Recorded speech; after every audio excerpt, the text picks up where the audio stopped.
The great Pixar debate will be settled here and now, as there are so many great Pixar movies, but so many bad ones as well. I'm going to rank every Pixar movie I've seen, all 21 of them. It's a lot of them. Hopefully this is not too long. I hope I piss off some people with my answers. Starting off, number 21. I'm going to be going Toy Story 4. Now, just for some background, this list is about, what I believe are the best movies, both from an entertainment perspective, but also like just a pure movie, as Pixar has been able to transform cartoons into actually good movies. And I believe Toy Story 4 is not the worst movie in Pixar history in terms of just like a pure movie. So this is the only movie that's going to go outside of those boundaries. However, I do believe this is the worst Pixar movie due to the effect it had on its greatest product, which is Toy Story. Toy Story is the only series of movies that have been able to succeed past the first movie. If the first movie is even good, they have been able to make 3 solid movies. Toy Story 4 was a pure cash grab that completely ruined what was beautifully done in that trilogy. I could go on and on about Toy Story 4 and how bad I believe this movie is in terms of, what it brought to Toy Story. If it was just like its own movie out of nowhere, still not a great movie. But then when you add on that it completely destroyed the essence of Toy Story. There is a full out theme throughout all 3 movies of, Woody toys being by the side of its parent, of their owner, being there for them, even though they grow old, be there for them. If you move on, be there for your owner. That is completely trashed. There is just nothing good enough about this movie for me to bring this up based off of the destruction of Toy Story. If I could take back any of these movies, I would take back Toy Story 4 if I would destroy it off the face of the earth. Okay, number 20, Cars 2. Cars is an interesting one. Cars 1 and Cars 3 feel very similar to each other in a broad scope. Cars 2 is like, we're going to be stupid here. Like, Cars is a dumb world anyways, and we're going to be stupid, and we're going to make this a spy movie. I hate this movie. I do think out of all the Pixar movies, this has got to be one of the worst movies they've ever done. I do not know what they were thinking. Whoever wrote this movie, directed it, what were they thinking? It's just bad. Bad. And there's a reason it's the end, and it's for that reason it's bad. Okay? Cars 2, bad. Number 19, we're going Finding Dory. Now, when I look back on this experience, I watched this movie twice total, maybe 1.5. I can't think of anything about this movie that I find enjoyable. This movie felt completely unnecessary, just like Toy Story 4. The whole sequence of fish driving, this was just so outlandish at times, and it just wasn't necessary. It was not good. Just make up a new movie to make instead of making Finding Dory. I just do not like this movie. Plain and simple. Number 19. Next up, number 18, we got Brave. Now, a lot of people probably this as one of their least favorite Pixar movies. I actually did find slight enjoyment compared to the movies below it, but even though it's just slight enjoyment, it's not enough. It's not good enough. The whole concept of it is unspecial.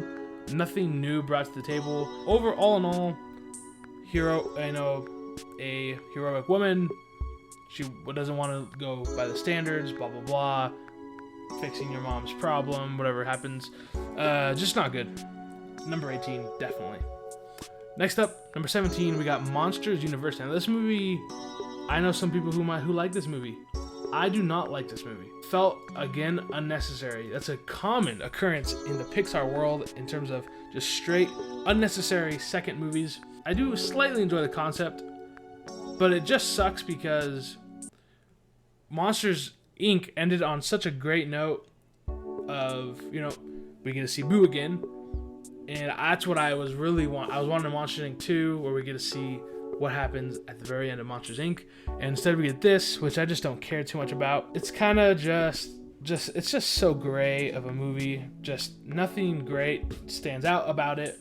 You got that the sports event that they're going through, and then you got just the whole Sully and Mike aspect. That part was decent, but still just not good enough. It's definitely not a top tier Pixar movie for me. Number 16, Cars 3. I do not hate Cars 3. Did not like it, but I was decently impressed based off of what Cars 2 brought. Cars 3 was like a nice callback to Cars 1, where it's kind of like a flip of having Owen Wilson, the protagonist, now is kind of as Doc, and now has to become the teacher, from student to teacher. Very common theme throughout movies like this, and they don't do it amazing, but they do it all right. That's all I'll say. Cars 3 is all right, definitely not terrible, but decent. And now from here on out, we're finally gonna start going up, but still not tremendous movies in my opinion. But still, we're now in a different echelon of Pixar, with number 15 being Up. A lot of people like this movie, and I think it's purely just because of the bookends of the movie being so tremendously emotional and great. But the whole middle, in terms of dogs, flying fighter planes with talking, it just felt so, when you watch the beginning of the movie, that's not what you kind of go into expecting based off the trailer and like that, the whole opening act. You expect it to be more like about this venture of, in the house. I really like that idea of, if I can't take my wife, I'm gonna take my house to the locations that my wife wanted to go to. Really like the idea of balloons, very colorful, light up the movie. However, the whole dog aspect and just the whole middle filler, completely unmemorable, not great. I do like the relationship between Doug and the old man. Don't remember his name. Definitely number 15.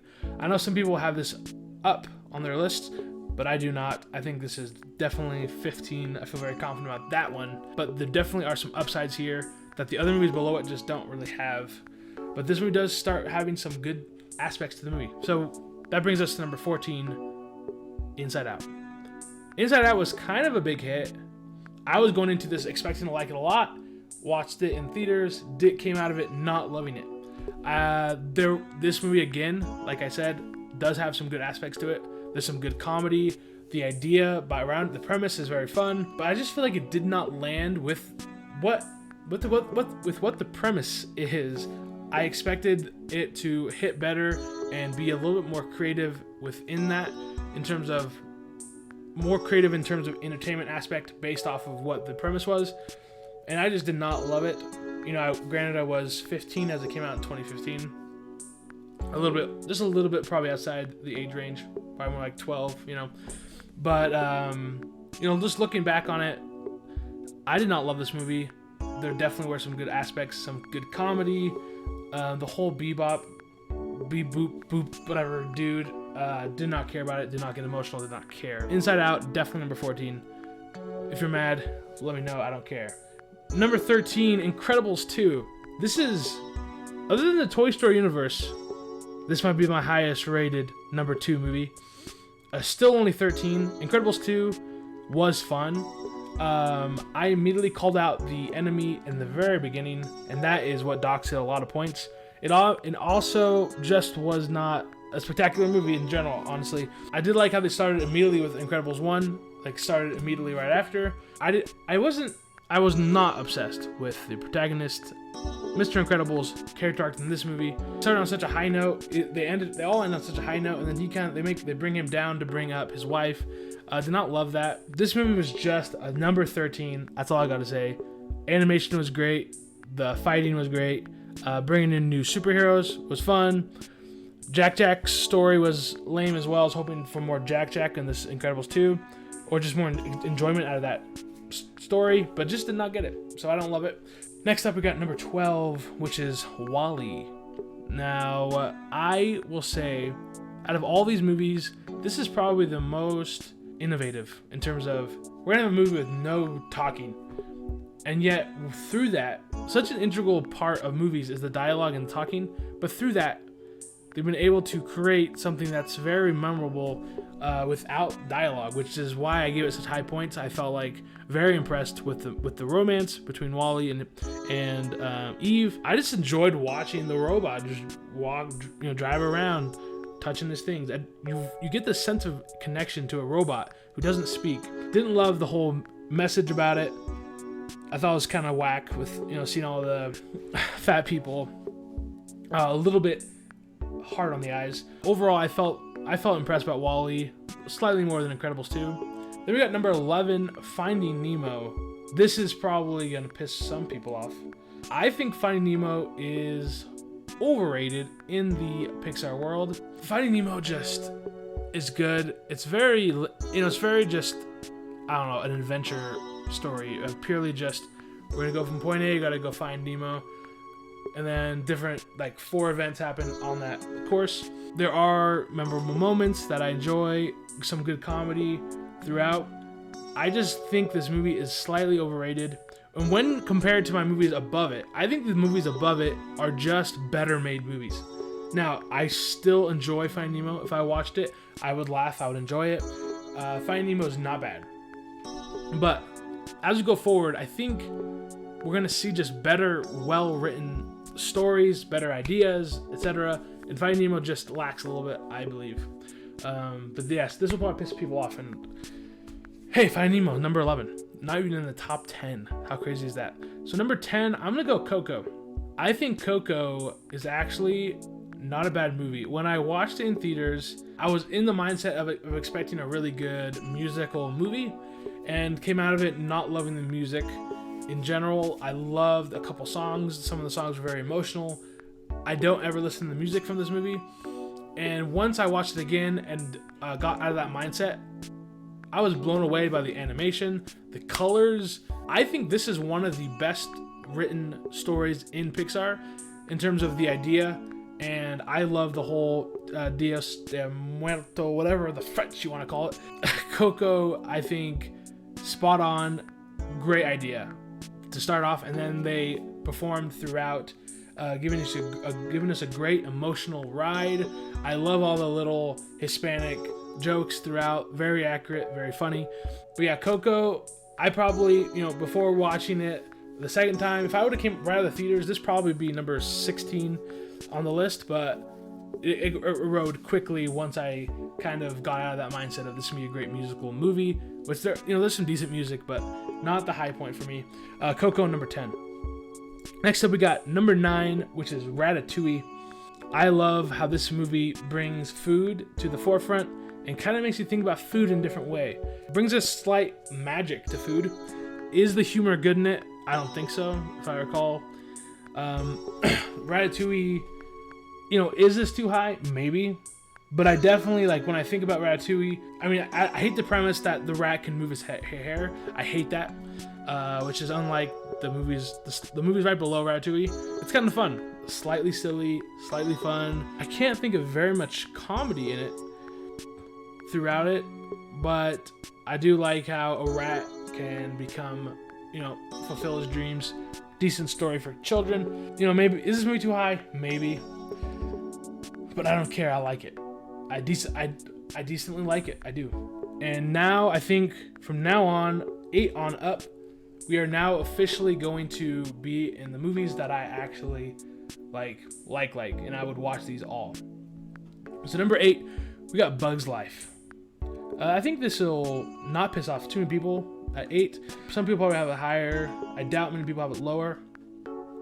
Bug's Life is pretty dang solid. I really enjoy the theme. The message, the motif of the whole thing of, kind of like a boys cry wolf boy who makes mistakes. He makes a big mistake with the food source and then goes off, finds circus insects, comes back, mistake, fixes it. It's just all really good in terms of the world of ants. Some good themes. I really enjoy all the circus insects. Bug's Life, decently pretty dang solid for being their second movie ever made, I believe. Let me think. Toy Story 1995. Yeah, Bug's Life was 3 years later, 1998. Solid 8. Definitely a movie I like. I actually like this movie. Or close to love. No, I'll say I like A Bug's Life. Good movie. Very few mistakes made throughout. Number 7, we got Cars. Now, I was slightly above the age. I was 6 when this came out. So I was actually probably the perfect age. And I liked Cars. I did like Cars a lot, actually. I remember when I got my first few cars. I got Doc, I got Lightning McQueen, I got Tow Mater. I think I got a few others, I can't remember. Cars is good. I think this movie is overrated to the world for sure. I do really enjoy the storyline. I like Route 66. I like the aesthetic of that whole area. And, you know, we get this prideful race car who has to, you know, who changes through his connection with different cars. Is Cars a funny, stupid world? Yes. But I like Cars. Would I watch it again? Probably not. I would watch Bug's Life, but I do think in total, I think Cars is probably a little better than A Bug's Life. Just a little bit. Just in terms of the whole story. I love Doc's background, how he... Just there's a lot of good character arcs, and Tow Mater is funnier than you remember if you're a little older. Tow Mater is pretty darn funny. That's number 7. Number 6 now is going to be Toy Story 2. Toy Story 2 came out in 1999, my birth year. I love Toy Story 2. Now from 6 on, these are movies I love. I would say I really like Cars. I love all these movies from 6 on with Toy Story 2. Now this movie I think is like obviously the weakest Toy Story film. However, still very solid, very fun. This is probably the most outrageous Toy Story in terms of, you know, going to a plane. An airport. The whole like dark vibe of Woody, of Andy dropping Woody. The whole what else? A Zurg fight in the shaft. Is that an elevator shaft or just air vent? I can't remember. Just a little bit more out there than the normal Toy Stories. Even Toy Story 4, I believe. Yeah, Toy Story 4 is probably a little less than Toy Story 2. I do enjoy, you know, they introduce new characters in a good way. The movie is just well made, very good arc throughout everything.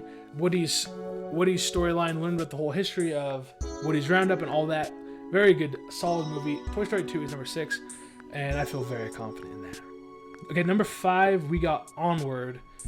Now this is the only, so Incredibles 2 is our highest, like, newer movie that came out in 2018 at number 13, but Onward is at number 5 at that came out in 2020. So pretty ridiculous. I was obviously 20 when I watched this, and I was older when I watched this.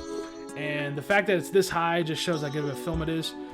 There are some moments that are, you know, in this world, magic is abound. So there were some moments that I would say are not needed.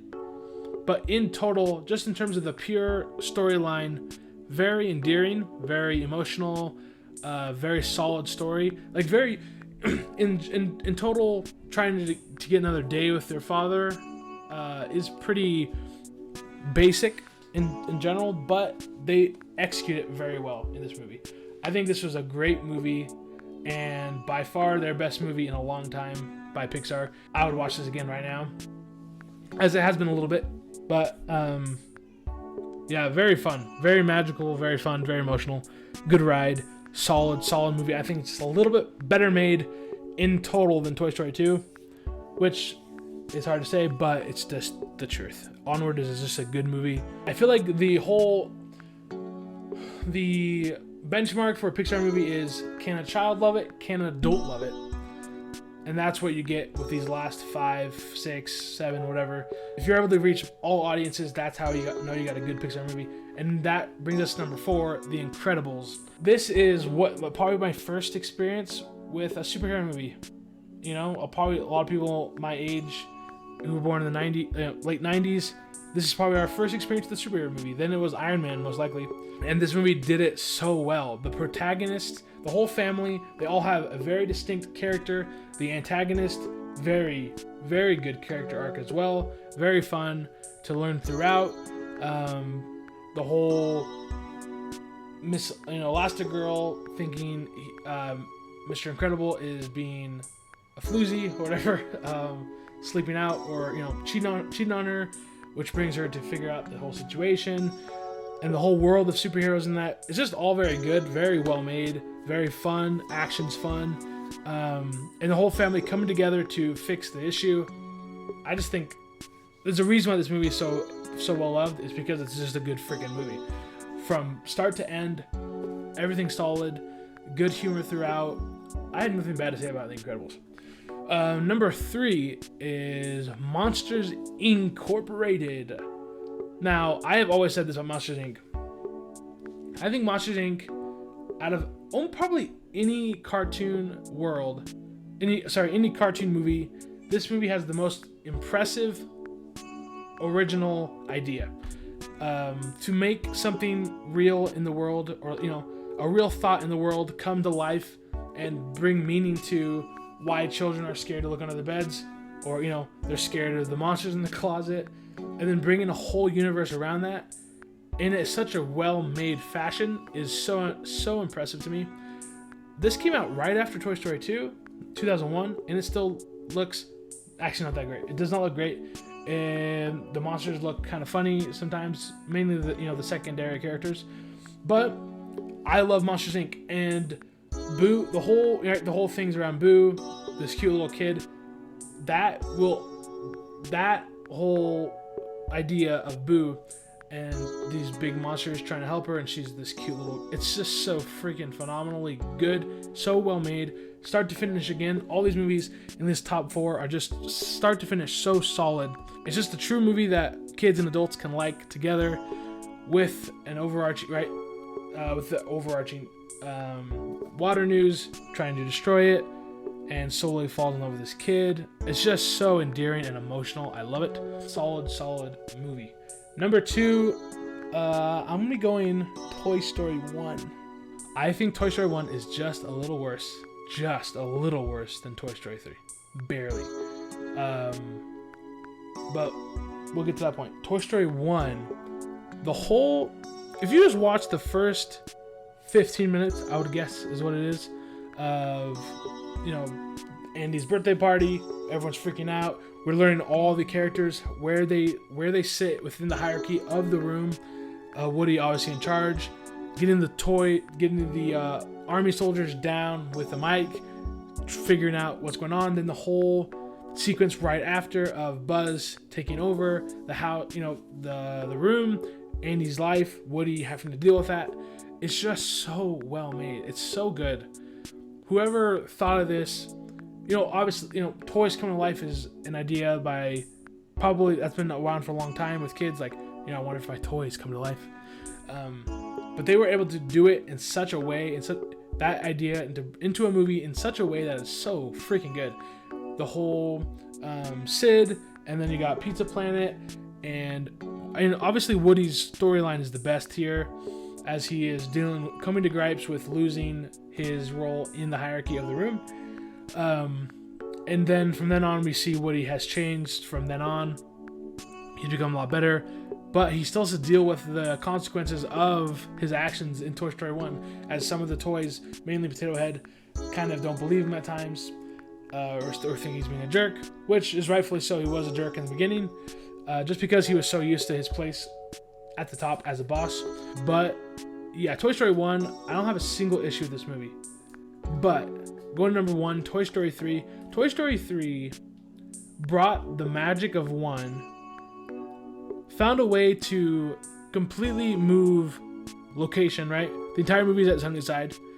When you think about the concept of Toy Story 3 being the third movie, you kind of expect the last movie, it was supposed to be the last movie of the trilogy, right? You'd expect them to have to go back to what they were in the, to bring that homecoming. And the whole movie's taken at a completely different location than ever thought about in the Toy Story universe, with completely new cast of characters, basically. We do see the main set of 5 toys, or 6 toys at Sunnyside, but they all do take a little step back. And even through all this turmoil, all this turnover, all these new toys brought in from Sunnyside to Bonnie's Toys, it still is done so well. You feel like you know every new character so well as well. The backstories of The backstory of Lotso is phenomenal, just like it is in Toy Story 2 with Jesse. And then the ending coming together. There is no cartoon movie that'll bring that level of emotion again. I guarantee it. Unless you're a kid, right? There might be some movie in the future. But Toy Story 3, adults cried in this movie. And it is the most perfect. Now, this brings me back to number 21, Toy Story 4. To say the words perfect for a movie or show is hard to say because perfect is so... You're dealing with so many different factors in a movie, from music to acting to dialogue to to animation for cartoons. Toy Story 3's ending was perfect. I can 100% say that it's 100% a perfect ending to the Toy Story universe. You cannot make it up any other way. With the music played, with the whole experience, Andy giving up Woody, it's just so touching and perfectly round out the theme of Toy Story. That is why Toy Story 4 will always be the worst Pixar movie that I've seen, just because it ruins the whole moment. And Toy Story 3, I think from beginning to end, with the whole beginning intro showing, giving the callbacks to Toy Story 1, the whole fun action, and then them trying to get Andy to talk to them, and then dealing with the whole situation of being left in the attic. And then they obviously don't believe Woody, which calls back to Toy Story 1. It's just all done so seamless and perfect. And then Ken and Barbie and all the toys brought in. It's just, I can go on and on. Toy Story 3, it's got to be the best cartoon movie ever made. I don't think that's even a debate. If it's a debate, you're stupid. But, I would accept Toy Story as better. I would accept maybe, Monsters, Inc. or Incredibles maybe being better. It just depends on your... But, Toy Story 3 and Toy Story are just, better made movies than those throughout the whole process. So, yeah, that's all I gotta say about that. So, for the movies I have not watched The Good Dinosaur, which is the only Pixar movie up until 2020 that I've not seen. I've seen every movie from 1996 up to 2020, except The Good Dinosaur, which is 2015. And then I did not watch the last 4 Pixar movies that came out, which is Soul, Luca, Turning Red, and Lightyear. Now, the only movie out of these that I wish I have watched is Soul. I'm going to have to sit down and watch that. I've heard, when it first came out in ads, commercials, I did not care too much about it. But, right after it came out, and even since then, I've only heard decent things about it. Would it be high on the list? I doubt it. But it would probably be higher, probably like a 13 movie from what I've heard. That's the only Pixar movie I would be down to watch currently. So, that's my list. Thanks for watching. Bless you.